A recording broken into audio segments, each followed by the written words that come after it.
Hey everyone, it's Rochelle and welcome back to my channel. I know I've been rocking a lot of long inches lately and I want to switch it up. I wanted to do a bob, something nice, short and cute. So if you guys want to see how I install this wig from start to finish, then please continue to watch. Alright, so let's just jump right into it. I already have my ball cap on. I do have a full detailed video on how I do the ball cap method, and the wig is from my first wig. Everything you need to apply your wig is literally included in this box. So they even included lace glue, which I've never gotten from any hair company before, but yeah, there's lace glue here. And this is what the wig looks like. It's a little Bobbiana, it's bob season. Now the hair is a textured, kinky, straight wig. I do like the fact that it has some texture to it, and it is HD lace. I will say that the lace is just a tad bit darker than my skin, just a little bit darker. And I do have a melt band and also a rat tail comb because this is perfect for wig application, and also some hair wax because this is really going to get the wig to lay down. Now I'm going to go ahead and try that wig on just so you guys can see what it looks like. I know I did not put it on properly, but this is about 10 inches and this is the Yaki. So I said kinky before, but it's the Yaki blunt cut short bob wig. All the hair info will be in the description box down below. Now this is their lace. It's their new lace that they have. It's super thin, I will say, but like I said, it's just a little bit darker than my skin, but you can't really notice it, so it's not that bad.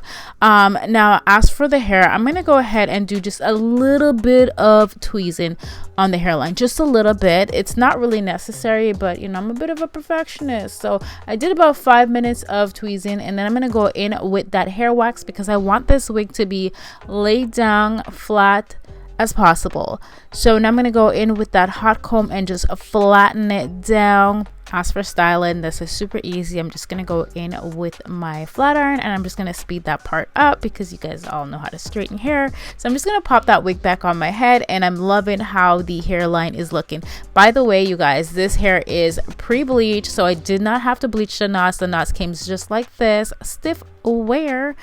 Okay, so I like to do a little bit of a V shape in the front when it comes to my wig because I feel like it looks more natural and realistic to the hairline that I already have. I naturally have a widow's peak, so that's why I like to do that. I'm gonna go ahead and cut away all that excess lace on the sides. By the way, you guys, this wig can be worn as a glueless wig as well, so you don't have to glue it down. You just use your adjustment straps to tighten it. So I'm gonna go in with their lace glue because I do want to give it a try, and I'm gonna add the first layer of glue, and I'm gonna go in with a sponge. And this is just how I've been applying my wig lately. I've seen a few people doing this method on YouTube. I cannot remember their names, but I'll definitely link their videos down below because we don't like to take credit for things that we did not invent over here. Okay, so I did 2 layers of glue, and I'm just going to go ahead and pop it back down, and then I'm going to go in with my blow dryer on a cool setting. And then I'm going to take my baby scissors and start cutting away all that extra lace. As you can see, this lace was super thin. Like, I had to be super careful when I was cutting it because I was like, wait, I cannot see the lace. Even though, like I said, it's just a tad bit tan on my skin, just a little bit. But it's not that bad, it's not that visible. So I'm going to go ahead and apply a little bit more of that glue on the edges and also on the side. So for the side, I add 2 layers of glue and I went in with my sponge. I feel like the sponge just makes the glue dry so much faster and just the application is a lot cleaner, so I do like the sponge method.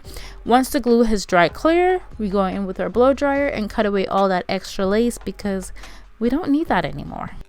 So the coloring and the lighting is a little off in this video, you guys, so it seems a little pale or it might seem a little orange in this video, but I promise you I am not orange, or the wig is not orange. It's just that my lighting and my coloring is a bit off. I got this camera a while ago and I still have yet to figure it out. Well, I figured it out now, by the way, so this is pre-recorded. But if you guys want to see like a studio, what my studio looks like and the equipment that I use for filming, comment down below and let me know because I've never posted a video like that. Anyways, let me stop rambling. I applied glue to the other side, and as you can see, I'm going to tweeze the hairline a bit more at the sides because the hairline's just a little bit full at the side and I wanted to have more like a realistic hairline look. So as you can see, I just went in back with my sponge and I add some melting spray to the sides. You can also use the Got2b hairspray. So this is what she is looking like up close and personal. Now you all know I like me some side part, but let's see, we're gonna try both. But I just went off camera and did my makeup, and I'm gonna go back in with that wax stick because the wig is sitting a little high right now. She needs to be flattened down. And I obviously put way too much on, way too much. Okay, so now I'm gonna go in with my eyebrow razor and just cut away some little tiny baby hairs.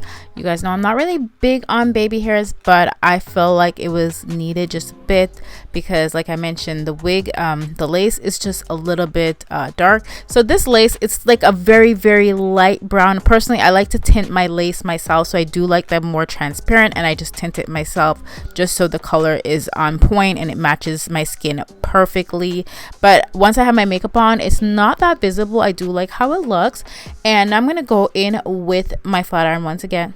Girl, that's not a flat iron, that's a hot comb. What are you talking about? So I went in with my hot comb just to flatten it down, and I'm gonna go ahead and cut away the baby hairs, and I'm gonna go in with this tiny little baby flat iron that I love so much. It's Conair, got it at Walmart, and I'm gonna go in with some edge brush and some mousse. That's what I have on my hand right there, and just, like, you know, create some little tiny swoops. Like I said, I'm not the best when it comes to baby hair, like, at all. Like, that's the one area that I tend to struggle with, but again, I don't wear it a lot.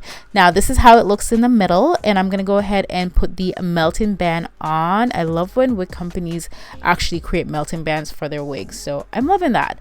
And this is the finished look with the center part. I really love how it looks. I'm feeling it. So if you're a center part girl, you can go ahead and try it this way. Now I'm gonna show you guys what it looks like in a side part, and then you guys can tell me what you prefer. I know what I prefer, and surprisingly enough, it's not the side part, which is kind of rare for me. But anyways, I'm gonna be doing a side part now, and I just parted and I went in with the hair wax, and I'm gonna go in with the flat, why do I keep saying flat iron, hot comb? But yeah, I went in with the hot comb, you guys, and this is pretty much how you change the part on your wigs. You need some hair wax, some mousse, just to have the hair flat and lay flat when you create the part. But yeah, this is pretty much the completed look. I really love how this bob looks. It's definitely bob season. It's super cute. Let me know what you guys think of it, and I'll see you guys in another video very soon. I love you guys so much. Thank you for watching. Bye.